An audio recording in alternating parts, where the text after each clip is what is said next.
La mission a eu lieu du 15 juillet au 14 août 2023.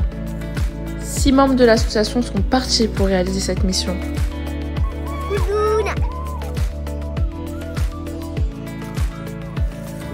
Ah, ça fait.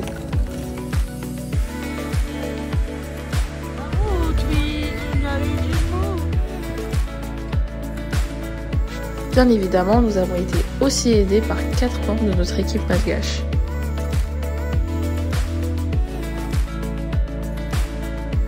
Nous devions réaliser 3 projets.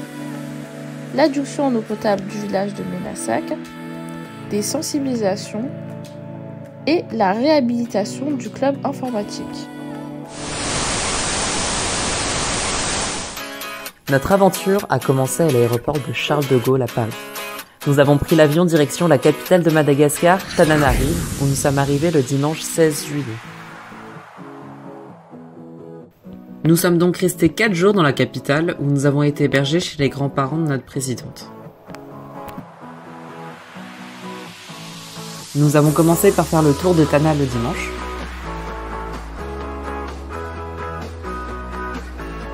Nous sommes ensuite allés voir les différents fournisseurs. Le but était d'acheter et récupérer tout le matériel utile pour réaliser nos projets.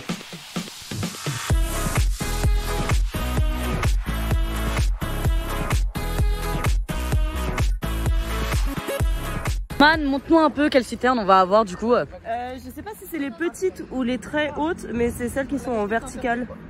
Après nos rendez-vous chez les fournisseurs, nous sommes partis le 19 juillet à la Camis Samboima, où nous agissons depuis près de 30 ans. Le lendemain, nous avons rencontré les autorités locales de la Camis Samboima afin de leur parler de nos projets.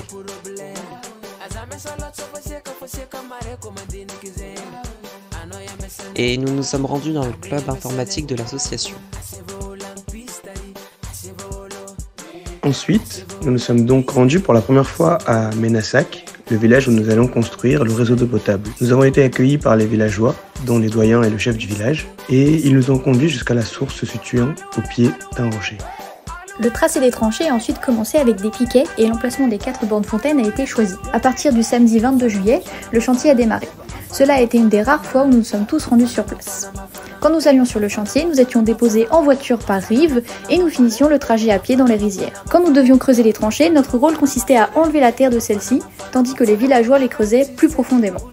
Le jeudi 27 juillet, maman a livré les matériaux dans Tananarive et les a déposés à 5 km de Menasak. Nous avons aidé à décharger le camion pour qu'ensuite les villageois transportent le matériel jusqu'au village.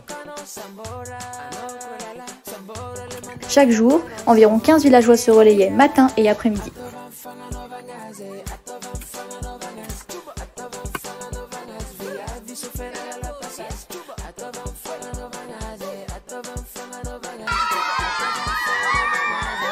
À partir du samedi 29 juillet, nous avons entamé les différentes phases de préparation en vue de l'installation de la citerne et du bac-filtre. Concernant la citerne, il a été nécessaire de creuser un trou de 2 mètres de profondeur. Ce processus nous a demandé près d'1 semaine pour être mené à bout.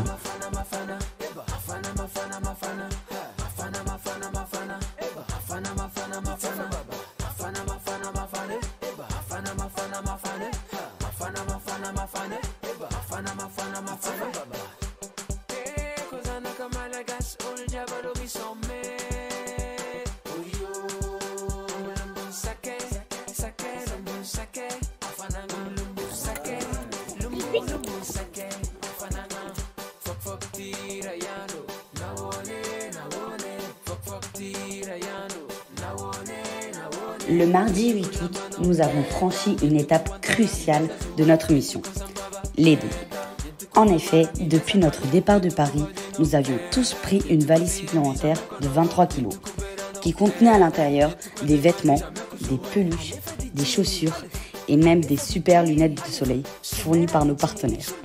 Nous avions rassemblé tous les habitants du village afin de distribuer un sac rempli de dons par foyer. Le chantier s'est terminé le vendredi 11 août, en un temps record grâce à l'aide précieuse de Woons et des maçons. Ainsi, ce vendredi était le dernier jour que nous passions à la Camis Samboima, avant de reprendre la route pour la capitale. Pour célébrer la réussite du chantier, nous avons fait la fête avec les villageois qui avaient préparé la boisson et la nourriture pour l'occasion. Comme peut en attester cette inauguration, nous avons réussi notre mission Horizon 2023 qui était d'amener l'eau potable dans le village de Manassak. Nous avons réalisé des sensibilisations dans 26 villages, soit 842 maisons. Elles avaient pour but de sensibiliser la population locale à l'utilisation de l'eau, de l'électricité et la mise en place de greniers à riz en vue de leur autonomie. À Alakamis, la plupart des villageois sont des agriculteurs. Il est plus simple de parler en riz paddy qu'en argent avec eux. Les frais de scolarité sont déjà en partie réglés en riz. Dans les villages, les habitants mettent de côté une partie de leur récolte pour le revendre pour organiser des grandes cérémonies, comme les décès. On parle de greniers à riz collectifs. Notre nouvel objectif est d'étendre ces greniers à l'entretien des villages. En effet, grâce à la revente du riz, les villageois pourraient financer les réparations de leurs infrastructures ou encore développer leur village en installant l'électricité par exemple. À long terme, ces greniers à riz permettront l'autonomie des villageois dans le développement de leur village. On a également fait des rappels sur l'utilisation de l'eau potable et l'électricité, car ce sont des ressources vitales pour la santé des villageois.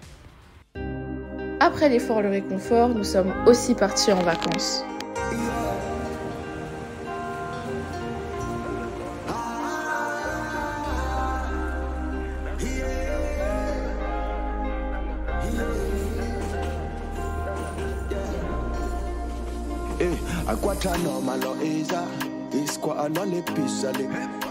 Satija vakanga mela no yusolo Vita vakono matonga za mirgolo Vita vakono matonga za sampia Harek tokana no fati mifanga Abdafa